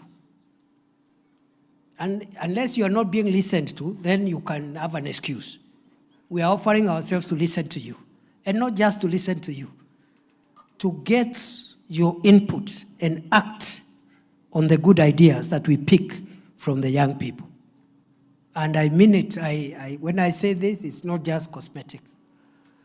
I've been a university professor for more than 12 years, and I really enjoyed my time there because, you see, young people have extraordinary talent. They have extraordinary energy. They have time ahead. They have a fresh mind. They are still energetic. There's a lot of advantages. And so it's foolish to ignore input from young people or to try to underrate it. And we are going to offer you a platform, not just for you to talk, but for you to influence national policies and national programs. Comrades, power. Vijana hoi. On behalf of the boda sector, transport sector, let's call it transport sector. Iko boda, iko tuk-tuk, iko matatu, yoyote ni transport sector. Let us hear from Kevin Kamau, 2 minutes. Fire, see fire! Asante sana. Thank you, Your Excellency, the Deputy President of the Republic of Kenya. Fire, see fire! Fire! Noma, see noma. Thank you, Your Excellency. On behalf of wanabodaboda kutoka Embu, nashukuru sana. Na Your Excellency, kama tuko live, najua wanabodaboda mahali ya wako, hawaamini nimekanyanga red carpet. So, Your Excellency, we are much humbled and much grateful. Your Excellency yangu ni shukuran. Wakati ulikunja pale Embu, tulikuwa na bodaboda summit, na we thank you, Your Excellency, kupitia the national government, ulitusaidia sana. And it was the first summit kufanywa in the whole country. Wapi makofi ya? Your Excellency, tunashukuru na tunasema ni asanti sana kwa hayo. Sisi kama wanabodaboda pale Embu, tumesema tuko nyuma ya serikali na hatuachwi nyuma kamwe, na tutapigania hii serikali yetu kufa kupona. Sisi hatuogopi na hatuna wasiwasi wowote kupigania hii serikali yetu. Ni fire si fire? Fire. Your Excellency, ya mwisho nilitumwa na vijana wakaniambia nikusalimie sana, na wakaniambia pale Manyata wanakuhitaji sana na uko karibu sana Your Excellency. Asante. Ya mwisho Your Excellency, niende nisiende? Si wamesema niende Manyata? Akuja sikuje. Your Excellency, ya mwisho tutakuja tukiongea, vijana wanahitaji driving license, wakuja ukiwapanga na najua itawezekana. Ya mwisho Your Excellency, kuna ile mambo mliongea kuhusu zile bodaboda ziko na pete offenses ziachiliwe. Vijana wengi hawajaachiliwa bodaboda zao, walinituma kwako Your Excellency. Wapi list? Ipatie vijana, patiana hata kama sio sahi. Let me know zile bodaboda ambazo zimeachiliwa. Thank you. Thank you very much Your Excellency. Fire si fire. Bas, on behalf of other youth who are doing other businesses, allow me to call Vincent Muremi. Fire si fire. Noma si noma. Imbwekse si imbwekse. Two term si two term. Tuendelee tusiendelee. Thank you, Your Excellency, the Deputy President of the Republic of Kenya. My name is Vincent Muremi from Bahari North, representing youths in different aspects of the business. Niko tu na maneno matatu, or 3 points. Number 1, mimi natoka Bahari North. So 2 term, atungoje 2027. 2025, leo ni leo! Huyo tunakupatia akiwa MP. Ya tuongee, si ndio? Asante. The second thing, I'm talking on behalf of businesses as a youth. Unajua sahi hatufanyi biashara kama the old times.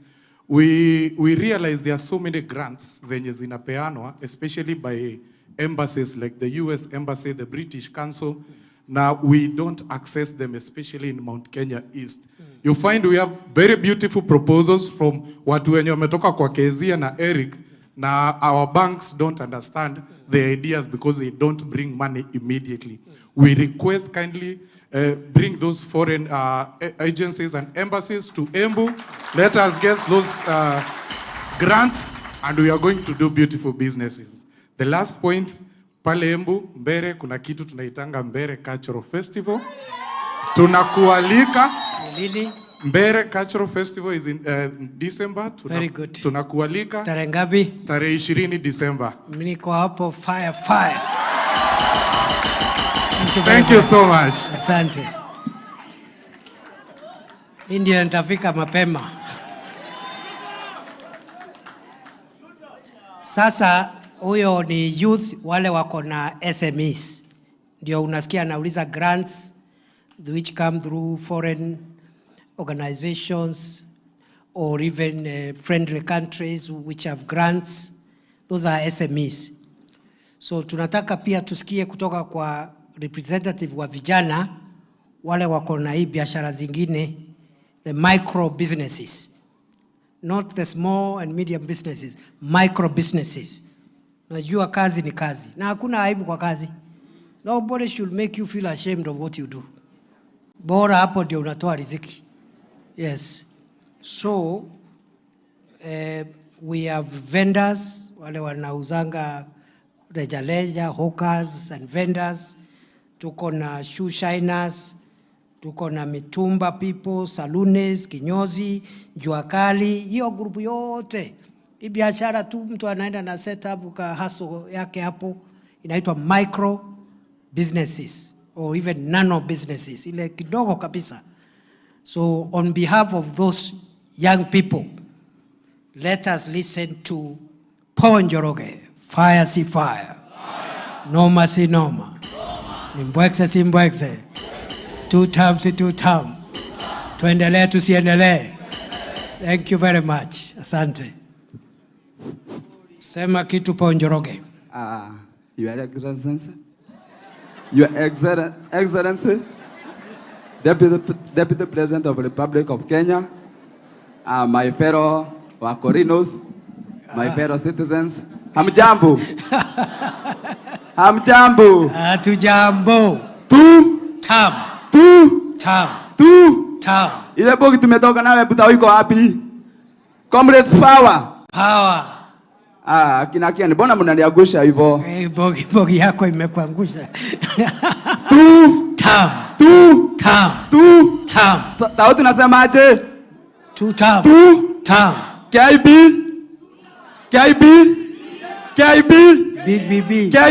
KBB. Kumibira. Break. Yes. Anaitwa Paul Njoroge. Anawakilisha wenye wanauza mitumba, wenye wanauza nguo mpya ama nguo mzee. Na shoeshiners. Sema wale wanauza nguo. Wenye wanauza nguo. Yeah. In short. Ni textile. Na business zingine dogo dogo. Textiles and apparel. So, ile nguo unauza garments. mimi ningekuomba tu Your Excellency, venye tu umetuambia. Yes. Sisi zote tunahitaji kazi. Na kazi umesema ni kazi. Despite ikuwe ni kubwa ama ikuwe ni dogo. Hiyo dogo uko nayo, hiyo kubwa itakuja kupitia hiyo dogo. Kwa hivyo hata hizo dogo tuko nazo, tungekuomba tu ujaribu tu kuendelea kutuinua. Sababu kama mimi na wauziaga mayai. Yes. Na wagogeanga. Excellent.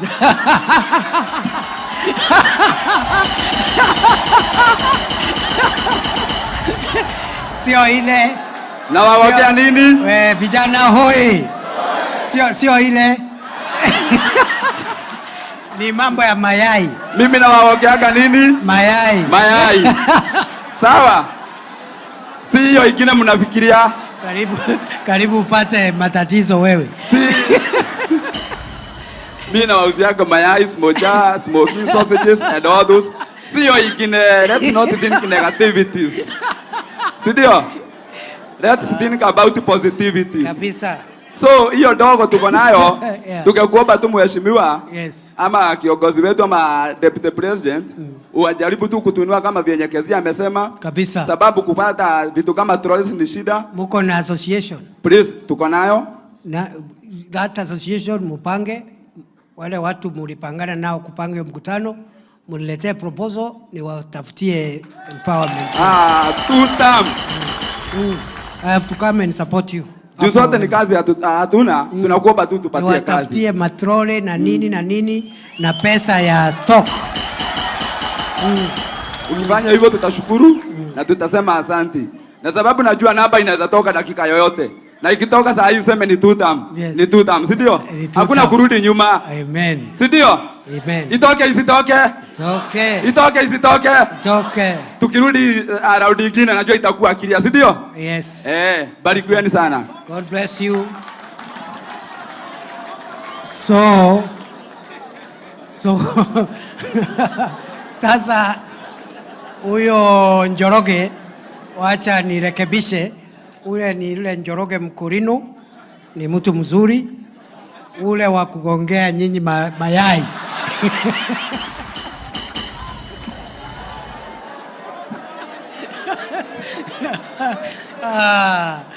Na vile ameongea ni fire. Si ni fire? Si ni noma?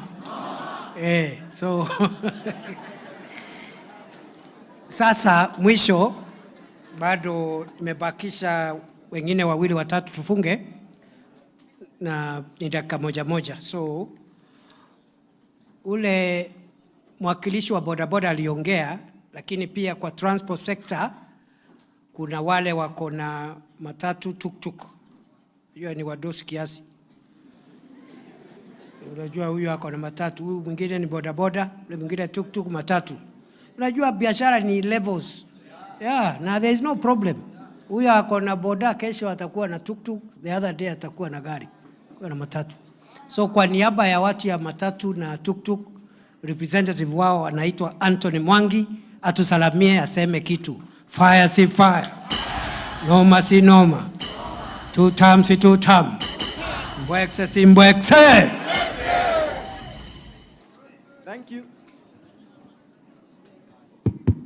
Thank you, Your Excellency. Professor Kindiki. Kitu ya kwanza nataka kukushukuru sababu you recognize our industry, the matatu and the transport industry. Your serikali yenu through the circles imekuwa ikitusupport, but tunapitia a lot of challenges. Si mnajua hata kwa barabara kuna watu wanasimamanga hivi, wanakuwa wanatu challenge. We would like to sit down, mkuja tukae chini juu it is only in the transport sector. Sijawahi sikia the matatu, the lorries, the tuk-tuks wakiwa wameitwa na serikali wakakaa chini. Lakini the bodabodas and other people wanaitwa. Ni kweli. So the next meeting, Your Excellency, ningekuomba at least utengeneze mkutano ya the matatu industry and the other transport sectors. Yeah. Agreed. Yo kitu ingine ningependa kushukuru, tumesikia kutakuwa na dual carriage from Makutano to Meru. Makutano, Embu, Chuka, Meru. Yo kitu the road fire si fire. Fire. Yo inakuja kutufungulia mabiashara, kufungua barabara, expand our industry, the matatu industry, the bodaboda industry and other industries. Good. Kusema hii serikali inatufikiria.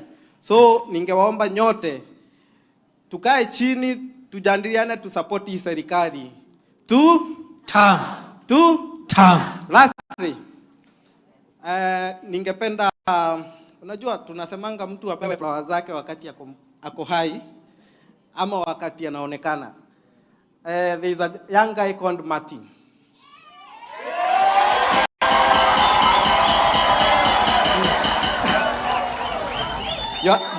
Mato. Huyu Mato huyu. Your Excellency.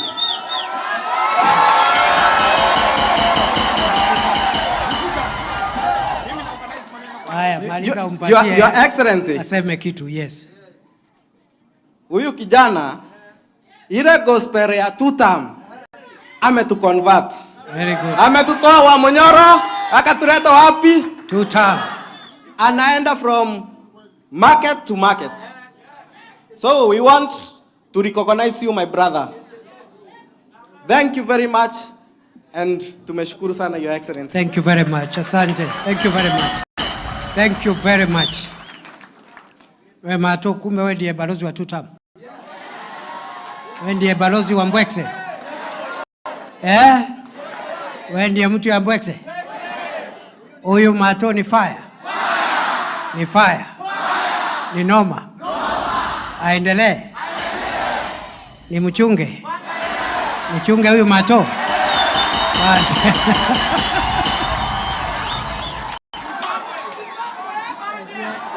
Nipangwe nisipangwe? Nipangwe nisipangwe? Ni tutam si tutam? Ni tutam si tutam? Ni fire si fire? Haya. Ni fire si fire? Haya. Mi naibu wa rais nimetembea kila kona ya Embu County na upiri tutam. Na mimi naomba tu nishikilie. Ile siku ulikuja pale Kavoteri, mimi nilikuwa nimepepa umbao kubwa sana. Nikisema ile maneno mumefanya. Ile siku ya kofi. Ile siku. Lakini nilikuwa nimekomboa pikipiki. Na sababu nilikuwa naongea na unajua pale Embu mambo ilikuwa imechemuka. Pikipiki ilienda pamoja na boda. Na haikuwa yangu. Ikazama. Ikazama. Na hadi wa leo sijailipa. Pole sana, pole. So, pole. Hiyo pikipiki tu. Mato, utapata pikipiki kesho. Asante. Noma si noma. Fire si fire. Nishikiriwe nisishikiriwe. Tutaendelea na tutam. Munasema tuendelee na tutam. Tushikilie rais. Tushikilie kijana wetu. Mtashikilia huyu Kindiki. Munataka tumshikilie? Muko tayari? Kama muko tayari simameni nyinyi nyote. Simameni tutam. Mwate. Asanteni sana. Thank you very Ketini much. chini. So Wema, so what you do? Yes. Ule mnapangana naye kwa ofisi yangu pale. Yes. Enda umuone. Yes. Because you lost a bodaboda. Yeah. Ngoja. We lost pikipiki na wenyewe. First, we replace that pikipiki. Yes. And we replace it with the best. Thank you. The best motorbike. Thank you. Alafu baada ya hiyo, yes, ukuje bado nikupange tena. Asante! Moto si moto! Asante sana. Thank you very much. Asante. Yes. Mwisho kabisa, kuna mmoja wetu anataka kusema jambo, sijui anataka kusema nini. Anaitwa, kuna wapi Jacqueline Wanjiro. Alikuwa anataka kusema kitu. Ako na maneno huyu Jacqueline Wanjiro. Ni fire si fire. Sema kitu Jacqueline, alafu tufunge. Mimi naona mmeshika hii fire hii. Mmeshika. Very good. Our Excellency, the Deputy President, and the youth of Embu. Mambo yenyu iko aje? Poa. Tunasema aje? I wanted to speak on behalf of the professionals, the teachers, the nurses, the doctors, the accountant working under the county government, and those working under the national government. The chance to get a job through the leadership of the Kenya Kwanza Alliance. And we appreciate that. Tutakuwa tunadanganya tukisema mtatupea kazi. Personally, I have benefited from the leadership. I come from a place called Ishara. I'm shaking. God, no, okay. I have never addressed people relax. this large, and I appreciate this chance. Yeah. I come from a place called Ishara. You should pass by. There's a lot of good nyama choma. I know Ishara. Ukuje ukule nyama choma hapo Ishara. Kabisa. We want to say thank you for this chance, for hosting us. Tumekula. Warembo wamepiga selfie huko, tutakuwa tuna trend huko TikTok leo. Very good. And we appreciate for hosting us. Yeah. And we appreciate that you're going to give us jobs. Umetu promise. Kabisa. We are going to stick around until we get those jobs. Kabisa. Thank you. God bless you. Excellent. So huyo ameongea kwa niaba ya professionals, wale young people wamepata kazi under this administration. And you know, that's how we should be. Kuna ile imefanyika, kuna ile bado haijafanyika. And eventually we'll have a good country, we'll have many young people accommodated in one way or the other. So mimi nataka niwashukuru sana. Naomba sasa kwa mara ya mwisho tusimame, alafu niseme kitu kingine hapo. Kwa sababu mimi naona tunaendelea vizuri. Na mimi mumeniambia nitafute mdosi nimwambie mnataka kikao na yeye. Si ni kweli? Pale State House. Si ni kweli? Na pia mumeniambia different groups, I need to deal with your issues sector by sector. University students and college students, those in businesses, SMEs, micro businesses, wale ambao ni professionals, we have different needs. I need to have a sitting with you, content creators. Nimealikwa pale na Babu wa Dallas, na mimi nitafika hapo faster. Nitatafuta contact ya huyo Babu wa Dallas, ndiye anipangie ile maneno amesema ya pale Dallas. Otherwise, I wish you well. Na kama nilivyosema tutakuwa na siku nyingi. Sasa mimi nilikuwa nataka kuuliza, kwa sababu DJ anatengeneza wimbo, lakini hiyo wimbo tutaendelea nayo. Alafu MC ama kuna mtu atakuja hapa atu guide na ile program imebaki. Na nataka mjue ya kwamba you still have a bit of time, don't be in a hurry to leave. Lakini kuna ka program nataka tumalize mapema kabla kuja kuwa usiku, kwa sababu mmefika na amwezi kuondoka hivyo tu. Ama namna gani? Si nyinyi ni marafiki zangu? Si nyinyi ni majirani wangu? Si nyinyi ni watu ya two-term? Si ni watu ya two-term? Ni two-term si two-term? Ni two-term si two-term? Huko nyuma ni two-term si two-term? Wacha nione two-term, two-term, two-term, two-term, two-term. Two-term, two-term, two-term, two-term, two-term, two-term. Wale, ngoja DJ. Wale wako mbali hawajasikia vile vijana wa Embu County wamesema. Nimeuliza ni two-term si two-term? Ni two-term si two-term? Wacha nione wale wanasema ni two-term, ni two-term, ni two-term, ni two-term.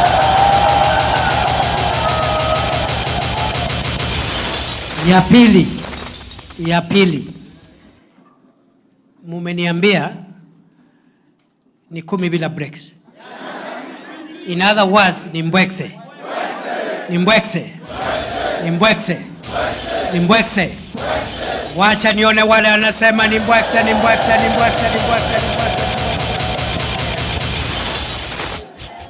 So, kwa sababu nyinyi ni watu ya mbwekse, watu ya two-term, nyinyi ni vijana wa hapa nyumbani, vijana majirani wangu wa Embu, iko makosa gani tukiendelea na hiyo program nimesema? Iko makosa? Iko makosa? So tuendelee? Tuendelee na hiyo maneno? Tuendelee tusiendelee? Nyinyi mumeshika network? Si namna hii, namna hii, namna hii? Si namna hii, namna hii? Tupangane tusipangane? Tuendelee tusiendelee? Si namna hii, namna hii, namna hii? Wangapi wanasema tuendelee, tuendelee, tuendelee, tuendelee, tuendelee, tuendelee, tuendelee? So DJ weka wimbo, alafu sasa kuna mtu atakuja hapa announce order ama utaratibu ule tutatumia. Na mimi nakubali na washukuru kwa sababu nimeambiwa mmefika in a very orderly manner. I'm very impressed. Hata hiyo program ingine, let there be order, kwa sababu hakuna problem. Hakuna problem, everybody hapa hakuna problem. Usiwe na mambo mengi kwa sababu mko nyumbani, mkuwe orderly. Mkuwe orderly. Kwa sababu mambo ni two-term. Na ni mbwekse. Na ni mbwekse. Na ni fire. Fire si fire. Noma si noma. Tuendelee tusiendelee? Nipatieni mbwekse, mbwekse, mbwekse, mbwekse, mbwekse, mbwekse, mbwekse. DJ. Mjeni tupige muziki kidogo hapa. Nipe sound DJ. Endelea DJ, endelea DJ. Sisi nipe sound tuende. Yeti. Tuende. Yeti. Yeti. Embu. Yeti.